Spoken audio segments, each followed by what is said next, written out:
Le syndicat national de l'éducation, SENA, a tenu un point de presse le jeudi 28 mars 2024 à son siège 6 à la Piri, animé par le secrétaire général par intérim, Magloire Memiaga, en présence de la base, ayant pour chaperon rompre le silence face au futur dialogue national inclusif qui cause déjà polémique sur le choix d'une personne non reconnue sur le fichier des membres du Sénat.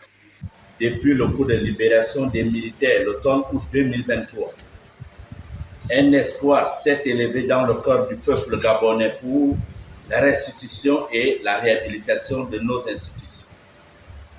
Lors de son allocution à la nation, le président du comité de transition pour la restauration des institutions, CTRI, s'est engagé à organiser un dialogue inclusif destiné à poser les fondations d'un Gabon nouveau et prospère.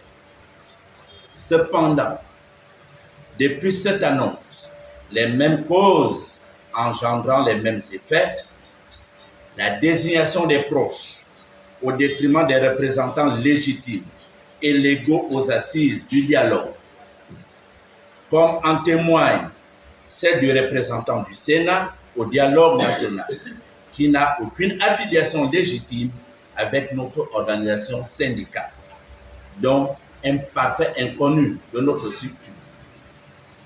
Question. Quel dessein se cache derrière ce désordre? S'agit-il de la prise en otage du système, comme nous le avions vécu avec le pouvoir déchu?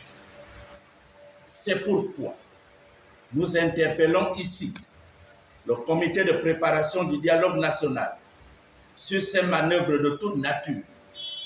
Il est essentiel de rappeler que le Sénat ne sollicite pas la faveur d'un dialogue, mais réclame la vérité. Seule cette dernière nous rendra notre liberté. Dans ce cas de vérité et de justice, il est impératif de souligner l'importance de la participation des principaux acteurs de la vie syndicale au dialogue national. Les syndicats, en tant que représentants légitimes des travailleurs, ont un rôle crucial à jouer dans la reconstruction de notre pays. Leur exclusion compromet la légitimité, l'efficacité même de ce dialogue, les engagements qui seront pris et qu'il va falloir détenir dans le temps.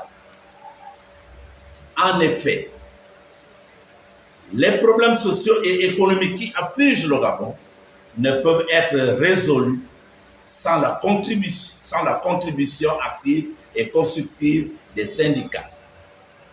Le dialogue national doit être un espace inclusif où toutes les voix sont entendues et respectées. Car c'est seulement ainsi que nous pourrons édifier un Gabon meilleur pour tous ses citoyens. Sur la base de ce qui précède, nous exhortons le comité de préparation du dialogue national à rectifier cette erreur en invitant un authentique membre du bureau exécutif du Sénat à participer activement au débat. Une collaboration authentique, inclusive, où nous pourrons surmonter nos défis constructifs, un avenir pour notre cher Gabon.